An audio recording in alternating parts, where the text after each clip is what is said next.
अस्सलाम वालेकुम। तो इस वीडियो में हम इंशाल्लाह आपको थोड़ा सा सकरात से रिलेटेड और इसके बाद हम थोड़ा सा डिस्कस करेंगे अरस्तू और जो अफलातून का नाम आपने पढ़ा है इसके बारे में, और आपको थोड़ा सा बताएंगे सिकंदर आज़म के बारे में। तो सबसे पहले हम बात करते हैं, हमारे पास डेट है 13, आज की डेट। सकरात पैदा हुआ था 470 में BC में, और इसकी डेथ हुई थी 399 में, 399 BC। अब आप गौर करें, ये 470 में पैदा हुआ है, 399 में ये डेथ हुई है। तो ये क्या सीन है? पहले मुझे भी इस चीज़ की समझ नहीं आती थी, लेकिन अब आपको थोड़ा सा समझाता हूँ। यहाँ पर देखें तो हज़रत ईसा पैदा होने से कितने, जैसे जैसे पीछे की तरफ जाएंगे BC, वो डेट बढ़ती जाएगी। मतलब यहाँ पर हमने बताना है कि सकरात पैदा हुआ था 470 को, ठीक है। उसके बाद उसकी डेथ कब हुई? 399 में, ठीक है। मतलब इस तरफ जैसे जैसे आते जाएंगे हज़रत ईसा के दौर की तरफ आते जाएंगे, और जैसे दूर होते जाएंगे उनसे कितने साल पहले, देखो पहले बढ़ता जा रहा है पहले की तरफ, ठीक है। इसकी समझ आ जानी चाहिए। अगर नहीं समझ आएगी तो दोबारा इंशाल्लाह आपको लहदा से समझा दिया जाएगा। इसके बाद इसके ऊपर इसने सबसे जो अहम नज़रिया था ना पेश किया, वो नज़रिया इल्म था, मतलब नॉलेज के बारे में।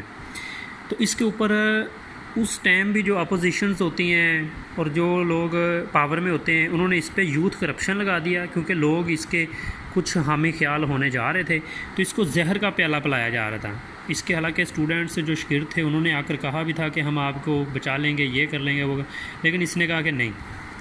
और इसके बाद आपको थोड़ा बता दिया जाए कि इसे फाउंडर ऑफ पॉलिटिकल साइंस भी कहा जाता है। और इसका एक कोट है जो अक्सर फिल्मों में भी आपने सुना होगा, उसमें बताया जाता है कि आई नो ओनली थिंग। हालांकि इसको बहुत ज़्यादा इल्म था इस बंदे को, क्योंकि इल्म का नज़रिया सबसे पहले इसी बंदे ने पेश किया था अगर देखा जाए तो। वो कहता था आई नो ओनली थिंग, मैं सिर्फ एक चीज़ जानता हूँ, that I don't know anything, मतलब मैं कुछ नहीं जानता। इल्म के बारे में इसका नज़रिया था। और इसका शागिर्द था अफलातून, सकरात का शागिर्द था, ठीक है। और इसका नज़रिया जो था, नज़रिया इंसाफ था। इसने अफलातून का नज़रिया इंसाफ। और थोड़ा सा टच देते हैं हम, इसके बाद हम आते हैं। अच्छा, सकरात का एक और शागिर्द भी था जिसे अफलातून कहते हैं ना, सॉरी, अफलातून के बारे में बताया जा रहा है। और अफलातून के बारे में ये भी सुन लें कि इसका अगर आप हिस्ट्री में देखना चाहते हैं विकीपीडिया या यहाँ वहाँ जहाँ पर भी इंग्लिश में, तो आपको इसका नाम प्लूटो मिलेगा, प्लूटो, ठीक है। और ये प्लूटो मतलब कि अफलातून किसका टीचर था? अरस्तू का था। और अरस्तू का उस्ताद सकरात भी था, सकरात का शागिर्द अफलातून भी था और अरस्तू भी थे। और अरस्तू का उस्ताद अफलातून भी था, प्लूटो भी था, ठीक है। अरिस्टोटल जिसका नाम आपको डेट में मिलेगा। और इसके बारे में थोड़ा सा आपको बता दिया जाए, ये 384 BC में पैदा हुआ, 322 में इसकी डेथ हुई। अब चलते हैं इसकी डेट की तरफ कि आपको थोड़ा सा समझा दिया जाए। मतलब कि यहाँ से 384 यहाँ पर पैदा हुआ है, उसके बाद हज़रत ईसा की तरफ दौर आना स्टार्ट हो गया। 322 साल बाद हज़रत ईसा आए।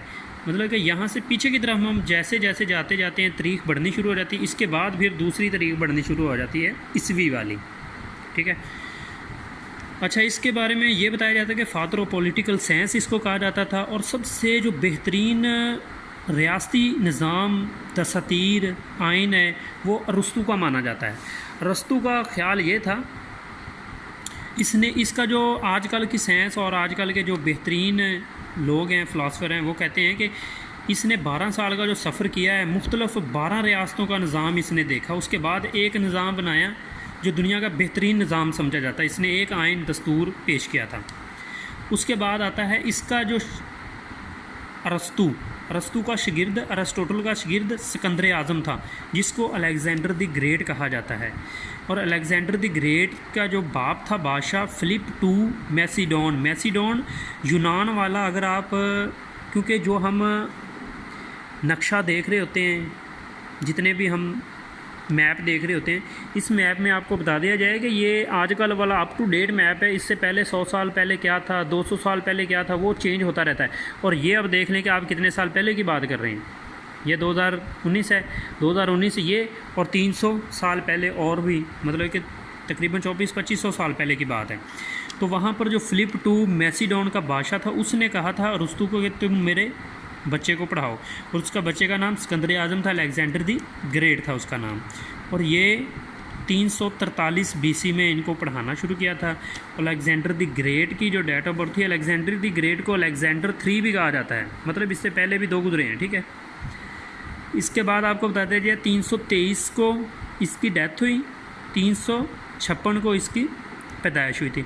356 से 323 हज़रत ईसा की तरफ बढ़ते हैं, डेट ऑफ बर्थ की तरफ हज़रत ईसा की, बिफोर क्रिस्ट कहा जाता है इसे। इसके बाद आपको बता दिया जाए कि अगर आप इस तरह के MCQs और जनरल नॉलेज रिलेटेड पेपर कुछ भी हासिल करना चाहते हैं तो हमारा YouTube और FB पे हमारा पेज है, FB पे पाकिस्तान वीकली नॉलेज।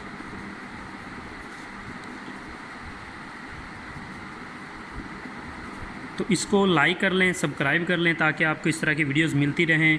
इसके बाद इजाज़त दें। मैं हूँ नदीम गुज्जर। अस्सलाम वालेकुम।